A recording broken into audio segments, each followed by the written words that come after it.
Class video ज़रा रुक गई थी तो अब दोबारा से मैं शुरू कर रही हूँ। इसमें मैं आपको बता रही थी कि जिस तरह से हमने यहाँ पे कैश अकाउंट बनाया है, इसी तरह से हमने जो है वो बिल्डिंग का अकाउंट बनाना है। तो क्वेश्चन में हमें देखना है कि बिल्डिंग कहाँ पर है।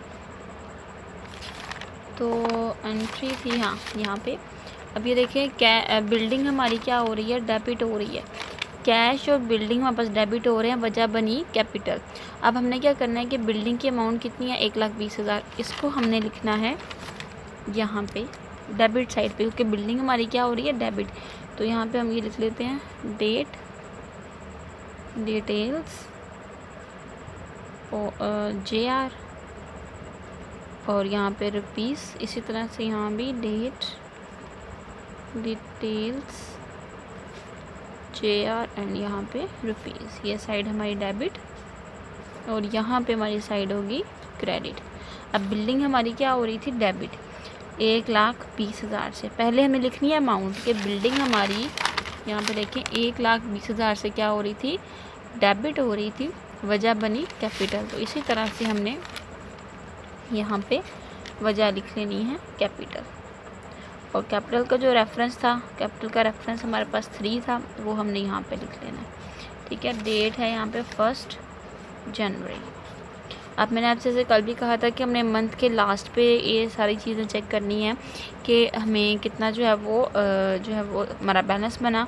तो हमने इस तरह से देखना है कि हमारी बिल्डिंग का बैलेंस कितना है। बिल्डिंग हमने जो है कारोबार जब शुरू किया तो बिल्डिंग हमारे पास 1,20,000 की थी। ठीक है, अब यहाँ पे कुछ नहीं है, सिर्फ यहाँ पे लिखना है। यहाँ पे हमारे पास 0 यानी कि नील है। क्रेडिट साइड पे कोई चीज़ नहीं है। अब यहाँ ये साइड छोटी होगी, ये साइड बड़ी होगी। जैसे हमने यहाँ पे इन दोनों को कैलकुलेट किया था, ये वाली साइड और ये वाली साइड दोनों को कैलकुलेट किया, तो हमारे पास क्या आया था, 87,000 आया था इसका, और 34,000 आया था किसका, क्रेडिट साइड का। हमने क्या किया, जो बड़ी साइड थी उसको दोनों तरफ लिख लिया, यानी यहाँ भी 87 लिख लिया और यहाँ भी 87 लिख लिया।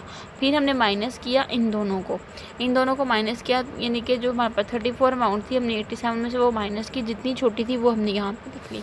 अब यहाँ पे देखा जाए तो ये साइड बड़ी है और ये साइड छोटी, क्योंकि यहाँ पे 0 बैलेंस है। तो हम यहाँ क्या करेंगे, बड़ी साइड का जो बैलेंस है वो दोनों तरफ लिख लेंगे। अब देखें, लेट सपोज यहाँ पे 0 है। अब 1,20,000 में से 0 माइनस किया तो बैलेंस कितना बचा, 1,20,000 ही। तो यहाँ पे हम 31 जनवरी लिख के बैलेंस CD लिखेंगे और यहाँ पे 1,20,000 वही अमाउंट जो है वो लिख देंगे जितनी बनी थी। इससे आपने इतना कंफ्यूज नहीं होना, इसके सिर्फ 2 से 3 क्वेश्चन हैं। ठीक है, वही 3 क्वेश्चन हमने इसके करने हैं और ज़्यादा लेंथी जो है ये नहीं है। ठीक है, और आपने इस चैप्टर को देख के डर नहीं जाना कि अकाउंटिंग मुश्किल है। अकाउंटिंग बहुत आसान है, बस कॉन्सेप्ट हमने क्लियर करने हैं। आपने अब इसी तरह से बाकी भी सारे अकाउंट्स बनाने हैं। बाकी सारे अकाउंट्स बनाने के बाद क्या करना है वो मैं आपको बाद में बताऊँगी, पहले हमने अकाउंट बनाना है। अब इस तरह से देखें, पेपर में जो है ना हमारा ये क्वेश्चन इतना नहीं होता ख़ास। ठीक है, कर लें या ना कर लें वो चॉइस पे छोड़ देंगे, लेकिन फ़िलहाल हमने इसको सीखना है क्योंकि ये आपके कोर्स में शामिल है। हमने एक अकाउंट बना लिया कैश का, दूसरा बना लिया बिल्डिंग का, अब तीसरा अकाउंट हमने कैपिटल का बनाना है। तो इसी तरह से हम जो है वो लाइन्स लगाएंगे।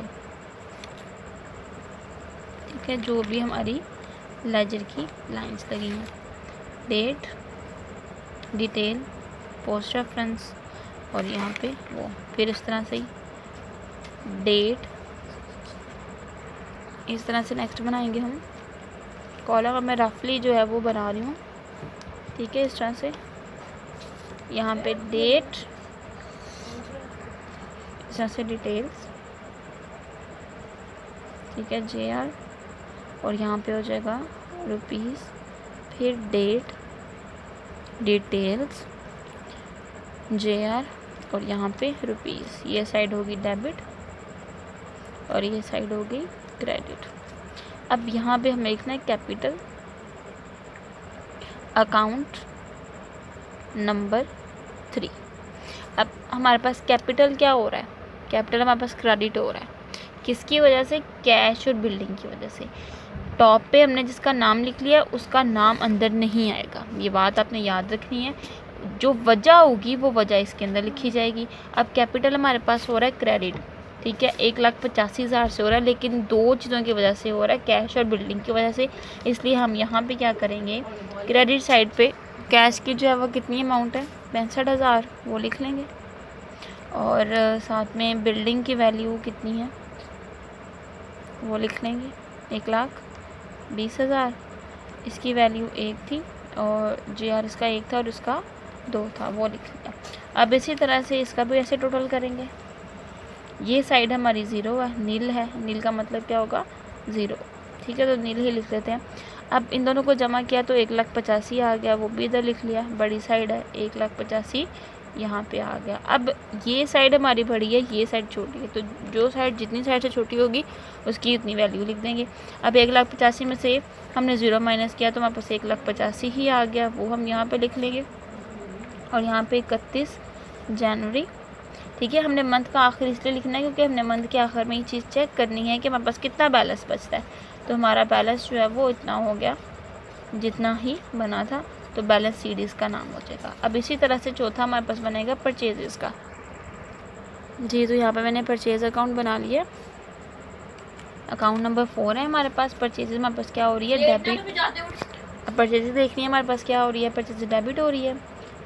कितनी अमाउंट है 30,000, ठीक है।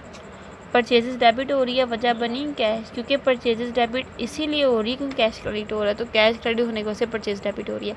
तो हम यहाँ पे वजह लिख लेंगे कैश, ठीक है। उसका रेफरेंस लिख देंगे 1 और यहाँ पे लिख देंगे 2 जनवरी। अब ये भी इसी तरह से ऐसे ही होगा। अब यहाँ पे बैलेंस हमारे पास, इधर अभी कोई बैलेंस नहीं है, इधर बैलेंस नील है। अब क्या करेंगे, 30,000 को दोनों तरफ लिखेंगे, ठीक है। इतना मुश्किल नहीं है, सिर्फ इसमें फॉर्मेट बनाना मुश्किल होता है, बाकी बहुत आसान है। दोनों साइड से 0 में माइनस किया तो 30,000 ही आ गया, ठीक है। यहाँ पे 30,000 और इधर लिख देंगे बैलेंस CD, इधर लिख देंगे 31 जनवरी। अब इसी तरह से अकाउंट बनेगा सेल का और आयरन सेफ का, ठीक हो गया, वो भी बनाते हैं। जी, तो क्लास यहाँ पे मैंने जो है वो अब अकाउंट्स दोनों बना लिए हैं रफली। तो अब यहाँ पे हम सेल की एंट्री देखते हैं। सेल हमारे पास हो रही है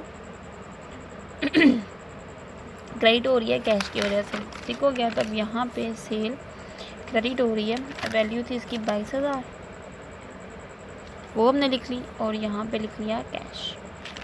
डेट है इसकी डेट बुक से देखती हूँ जी, इसकी थी जनवरी 5 और ये है जनवरी 10, ठीक है। वो अब यहाँ पे लिख लिए जनवरी 5।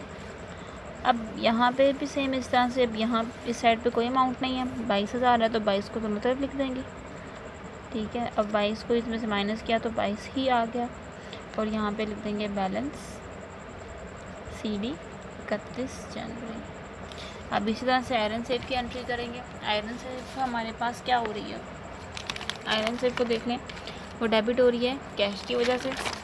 अब यहाँ पे हम लिखते हैं डेबिट साइड पे अमाउंट 4,000 और वजह लिख दी कैश। इसका अकाउंट नंबर था 6, ठीक हो गया। पूरे 6 अकाउंट बन गए हमारे पास। ये अलग अलग से पूरी एक बुक है जो सेपरेटली हमें डील करनी होती है, ठीक है। यहाँ भी लिख लिया 4,000, यहाँ भी लिख लिया 31 जनवरी, बैलेंस CD आ गया यहाँ पे 4,000। अब हमने ये जितने भी अकाउंट्स बनाए हैं इन सब में अब हमने चेक करना है क्या हमने अकाउंट सही बनाए हैं या गलत बनाए हैं। अब वो कैसे हमें पता चलेगा कि अकाउंट हमारे सारे सही बने हैं या गलत बने हैं, उसके लिए हम बनाएंगे trial balance. Trial balance, trial का मतलब होता है आजमाइश, ठीक है। आजमाइश से मुराद होता है कि हम चेक करेंगे, ठीक है। हमने जो है वो चेक करना है कि हमने जितने भी अकाउंट बनाए हैं वो गलत बनाए हैं या सही बनाए हैं। इसकी मिसाल मैं आपको देती हूँ, इधर मैं रफली बता देती हूँ, देखें। हाँ, अब हम ट्रायल बैलेंस की बात करते हैं। मैंने आपको इससे कहा था कि मैंने आपको ट्रांजैक्शन से लेजर, जर्नल से लेजर से फिर ट्रायल बैलेंस। अब ट्रायल बैलेंस में क्या करना होता है, चेक करना होता है लेजर की एक्यूरेसी को। एक्यूरेसी कहते हैं दुरुस्तगी, कि हमने लेजर सही बनाया है या गलत बनाया है। अब वो कैसे पता चलेगा, उसकी एक मिसाल मैं आपको देने लगी थी। लेट्स सपोज हमारे पास 10,000 है, हम जाते हैं बाज़ार शॉपिंग करने, ठीक है। शॉपिंग करके आते हैं, हम उसकी जो भी चीज़ें लेते हैं, लेट सपोज़ कि हमने जो है वो ड्रेस ले लिया है, शूज़ ले लिए हैं, या हमने जो है वो कॉस्मेटिक्स जो आजकल गर्ल्स जो है वो यूज़ करती हैं वो ख़रीद लिया, ठीक है। अब ये सारी 3 चीज़ें हमने ख़रीद ली। अब हम घर आके हिसाब लगाएंगे, हमने हमारा जो ड्रेस है वो आया 5,000 का, ये भी आ गया, ये 3,000 का आ गया, और ये 2,000 का आ गया, ठीक है। ये एक एग्जांपल दे रही हूँ मैं आपको। अब आपने क्या करना है, एक तरफ रखना है 10,000 और दूसरी तरफ रखना है ये सारी चीज़ें। आपने काउंट करने हैं कि मैं जितनी भी चीज़ें लेकर आई हूँ उसमें मेरा 10,000 पूरा हो रहा है या नहीं हो रहा। अगर तो नहीं हो रहा, लेट सपोज़ हम कैलकुलेट कर रहे हैं, हमें पता लगा कि जी ये हमारा 1,000 का है, ये हमारा 2,000 का नहीं है, तो आप काउंट करो तो 10,000 रुपया पूरा लग रहा है। तो आप सोचोगे कि मेरा बाकी पैसे किधर, 1,000 किधर गया। अगर मेरा ये 9,000 बन रहा है, यानी कि लेट सपोज़ कि आपने गलत काउंट कर लिए। अब आपने चेक किया कि ये चीज़ 9,000 की बन रही है, बनना तो 10,000 चाहिए क्योंकि आपने सारा खर्च कर लिया है। तो उस दौरान आप क्या करोगे, दोबारा से इसको चेक करोगे, यानी कि आपने अपना सारा वो बैलेंस जो आप खर्च करके आए हो उसको आजमाइश में डाला, उसको चेक किया कि जितना मैंने खर्च किया, मैंने 10,000 रुपया खर्च किया, क्या 10 पूरे का पूरा खर्च हुआ। अगर नहीं खर्च हुआ तो बाकी पैसे किधर गए। इसी तरह से लेजर में हमने यही काम किया है कि जितना जितना हमारा बैलेंस बना है, जैसे कि यहाँ बैलेंस बना, यहाँ बैलेंस बना, ठीक है, फिर इधर अकाउंट्स में बैलेंस बना, ये बैलेंस, फिर यहाँ पे ये बैलेंस बना, ये बैलेंस बना, ये वाला, फिर ये बैलेंस बना। अब ये सारे बैलेंस को हमें चेक करना है कि ये हमारा सही है या नहीं। तो क्या करोगे, यानी कि जैसे यहाँ मैं बता रही थी 10,000 रुपया इधर और 10,000 रुपया जितना आपने खर्च किया इधर, अब दोनों को बराबर लेकर आओगे, ठीक है।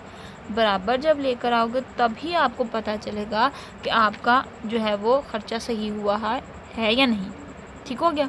अब इसी तरह से जो ट्रायल बैलेंस बनेगा वो क्या होगा, यहाँ पे ऐसे करके आप 9 लगाएंगे, कॉलम बनेगा डेट का।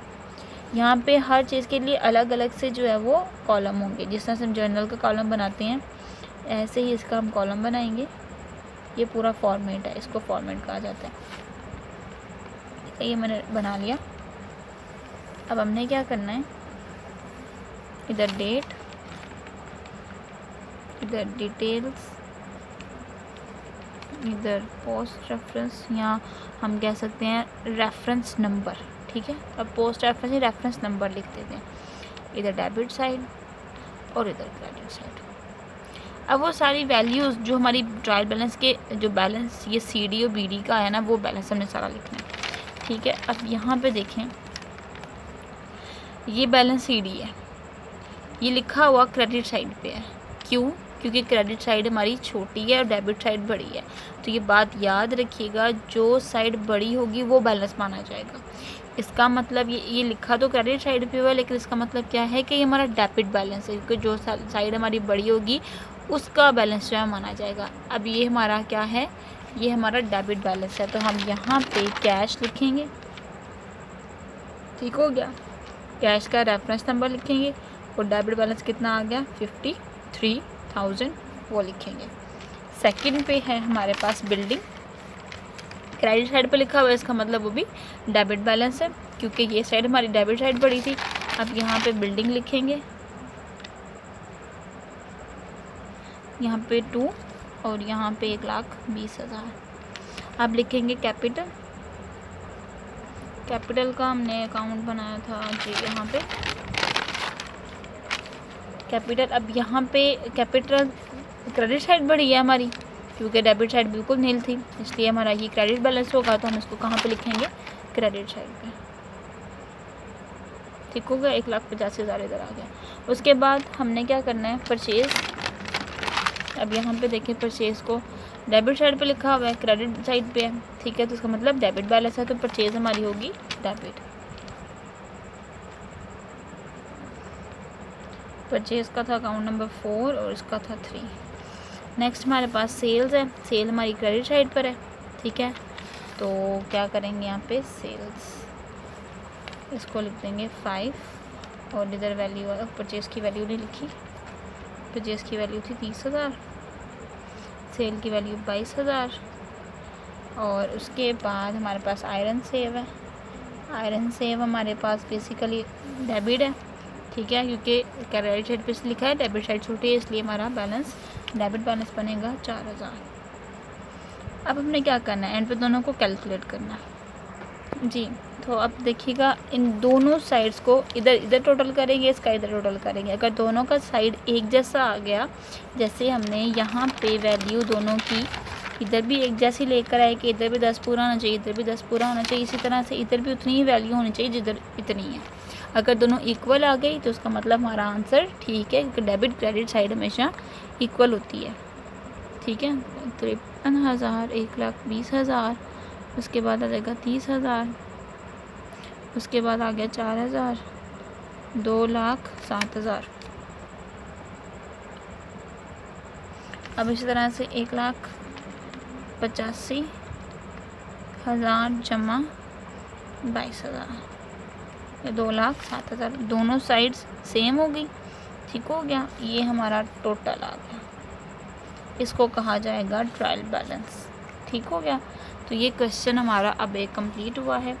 सेकंड क्वेश्चन है, वो देखिए, ये क्वेश्चन आपने खुद करना है, ठीक है। इंडिविजुअली सारे अकाउंट्स बनाने हैं, और ये इसका आंसर भी साथ उन्होंने दे दिया हुआ ट्रायल बैलेंस का, ठीक है। आप बना के मुझे कमेंट्स में ज़रूर बताइएगा। अगर आपको समझ नहीं आएगी, अगर आपका आंसर गलत आएगा तो आपने मुझसे पूछ लेना है, ठीक है। अब इसको आप करिएगा, ना समझ आएगी तो मुझसे आप पूछ लीजिएगा क्लियरली, ठीक है, आपको मैं बता दूँगी। नेक्स्ट हमारा एक ही क्वेश्चन है, फिर हम नेक्स्ट क्वेश्चन जो है वो चैप्टर शुरू करेंगे। तब तक के लिए अल्लाह हाफ़िज़।